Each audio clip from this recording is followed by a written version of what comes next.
back to my channel. If you are new, happy to have you as part of the family, and if you are returning, glad to see you again.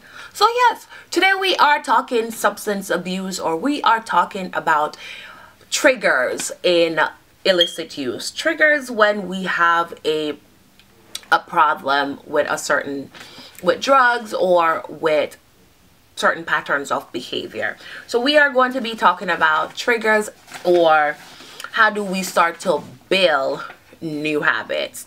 So yes, let's start off with triggers. What are triggers? Triggers are any people, places, things, events, situation that produces an urge to use illicit drugs. This is a struggle for many people who suffers from substance abuse or have a substance abuse problem. There is usually a trigger, and that trigger can come in many different forms. And so one of the things that I work on with my client is exploring with them their circle, right? And when we explore circle, we look at their environment, we look at the people that are in their circle, we look at the places that they go, because we want to get a better idea of why we use, when we use, what we're thinking, what we're feeling. And we're going to do a separate video about behavior chain, because I am very cognitive based, and I do believe that how we think and how we feel usually triggers an action. And it is similar with a trigger. A trigger usually comes from us feeling something surfacing, something coming up, and we're having that urge to use. So let's talk about what are the different types of triggers. You can have emotional triggers and you can have external triggers.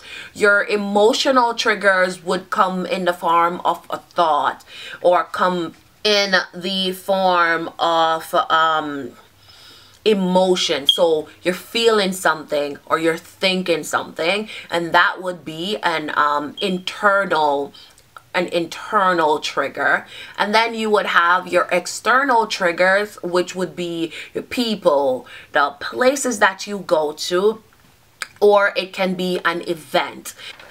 Correction, I think I said in the beginning that it was in emotional and external. It's internal and external triggers.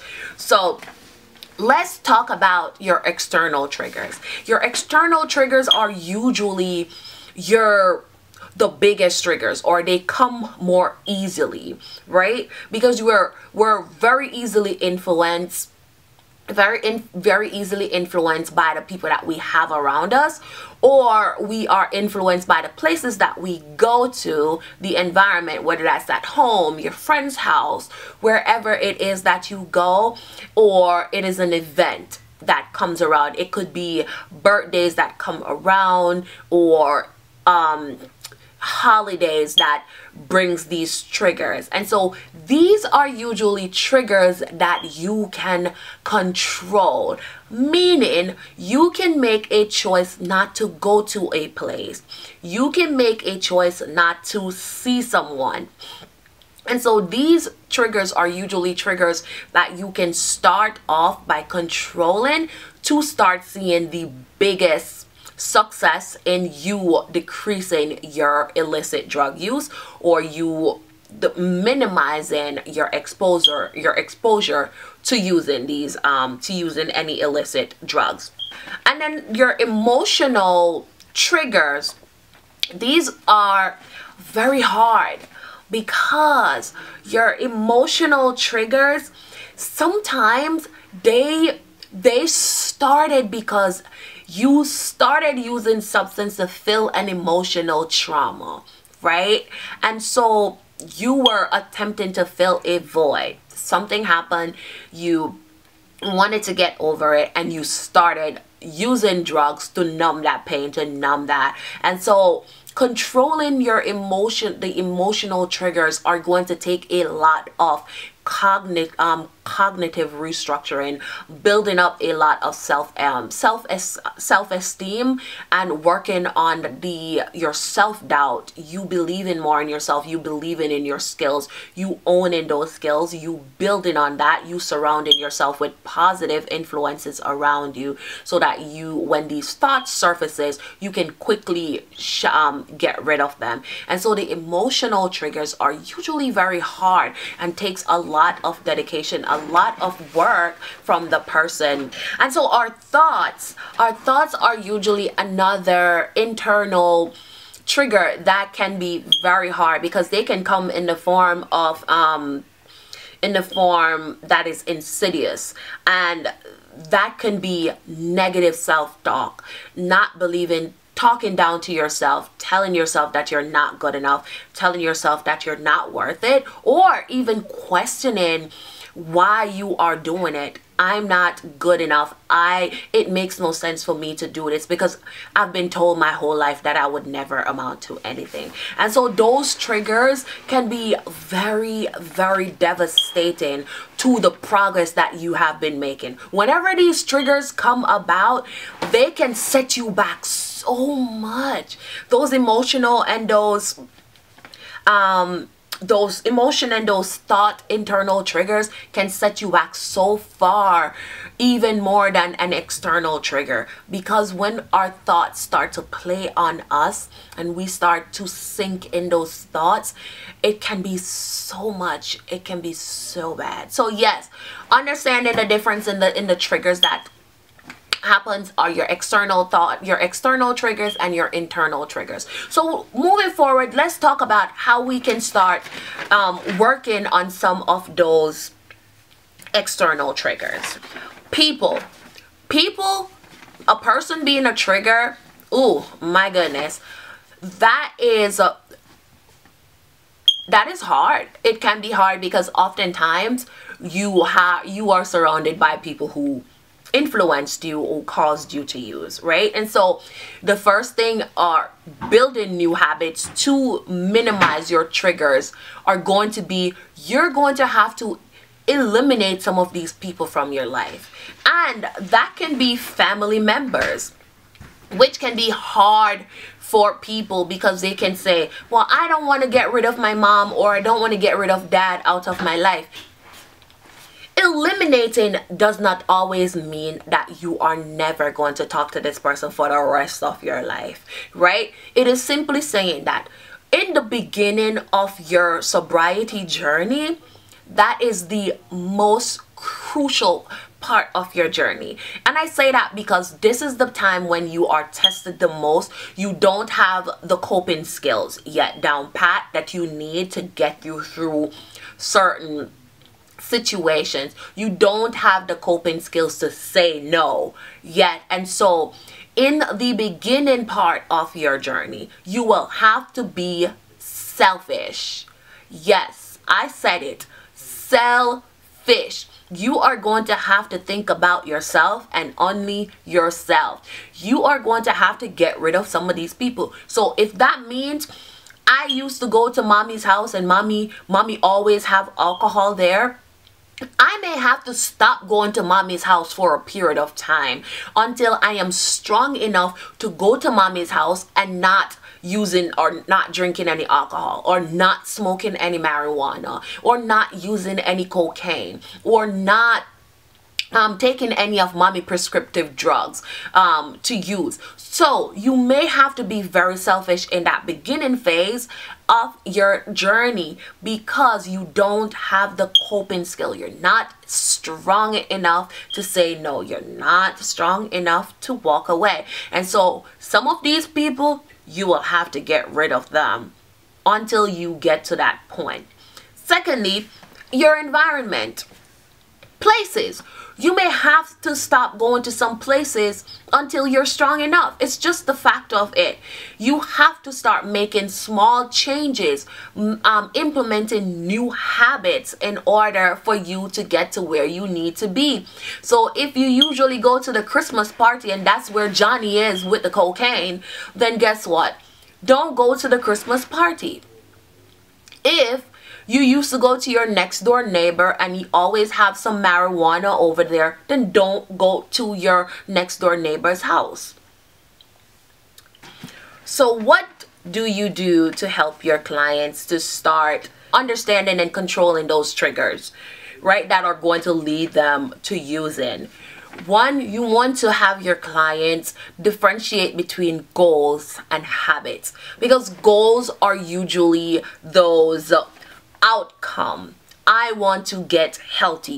That is a goal. A habit is usually your action, what you are doing.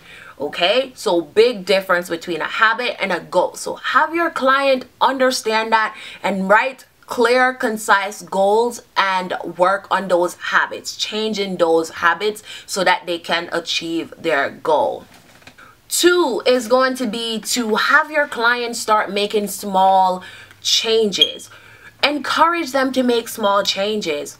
If you used to go to your next door neighbor every day who is a trigger, who causes you to use or influences you to use, start minimizing the amount of time that you go over there. Don't just get up and say, I'm not going over there. Don't make unrealistic goals. Start small. So, okay, I'll go today, I won't go tomorrow. Or not, you're not saying you're going to go, because you can't control your impulses yet when you're in the early stages of your sobriety. So yes, work on those little changes. Not going today, that's a big plus. You didn't go, that's a big change. It may seem small, but that's a big change.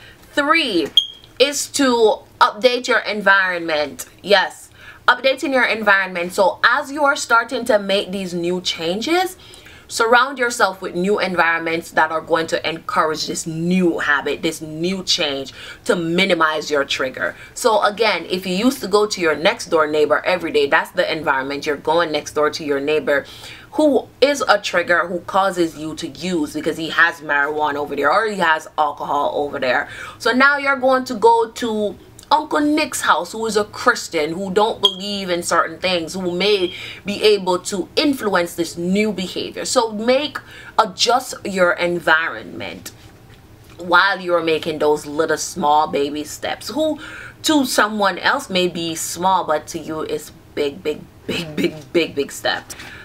4, are we on 4? 4 is to understand that some change is change.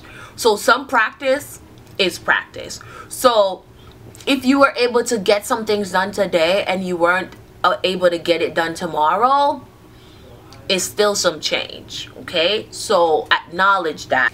The next step would be to tell somebody about your new habits. Tell somebody about the new changes that you're implementing so that you can start getting some support. You can start getting some positive support. You can start building a circle that you can rely on someone when you are down and out, or you just need a pick-me-up encouragement word or word of encouragement. So tell somebody so that they can help to hold you accountable with this new habit that you are trying to take on. Track your habits. I find that a lot of my clients overlook this step, right? And this is very key. For example, if you're trying to lose weight, you want to document where you started at, right? So that you can see your progress to when you get to your goal. Track your habits. If you used to smoke every day, if you smoke a cigarette every day and you are trying to stop and you are now smoking a cigarette every other day, you want to track that. That is good for your progress. That shows where you are getting stronger and how you're getting stronger and those kind of stuff. So yes, track your habits. It is going to be probably one of the biggest thing that you do when you're trying to implement these new behaviors to minimize your triggers. Because understand this, triggers can surface at any given time, and you want to be able to document how your triggers are interfering with these new behaviors, these new patterns of behavior, these new habits that you are trying to implement in your life. And And the last tip for this one would be to celebrate your success. Very often we overlook those little successes, right? Like going substance free for 1 day or going substance free for 2 days. Remember, we were accustomed to going or using every day, and so you want to celebrate those small steps, because guess what? To get to your big goal of getting healthy, it's going to be a roller coaster ride. So you want to be able to celebrate those successes. This is going to push you. This is going to motivate you to wanting to continue doing what you are doing. So yes, triggers. Oh my goodness. Triggers. They come in the form of people, places, things, events.